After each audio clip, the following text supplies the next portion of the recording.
4 چیزیں زندگی میں کبھی نہ چھوڑیں۔ نمبر 1، شکر نہ چھوڑیں ورنہ آپ نعمتوں میں زیادتی اور اضافے سے محروم ہو جائیں گے۔ وَلَئِن شَكَرْتُمْ لَا يَزِيدَنَّكُمْ، اگر تم شکر کرو گے تو میں تم کو مزید دوں گا۔ سورہ ابراہیم آیت 7۔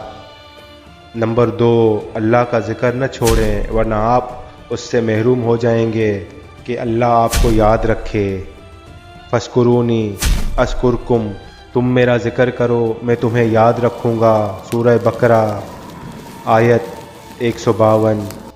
دعا کو نہ چھوڑیں ورنہ قبولیت سے محروم ہو جائیں گے۔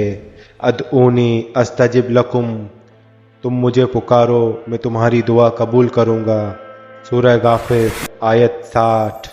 نمبر 4، استغفار نہ چھوڑیں ورنہ نجات سے محروم ہو جائیں گے۔ وما کان اللہ معذبہم وہم یستغفرون، اللہ ان کو عذاب دینے والا نہیں ہے جبکہ وہ استغفار کرتے ہوں۔ سورہ انفال آیت 33۔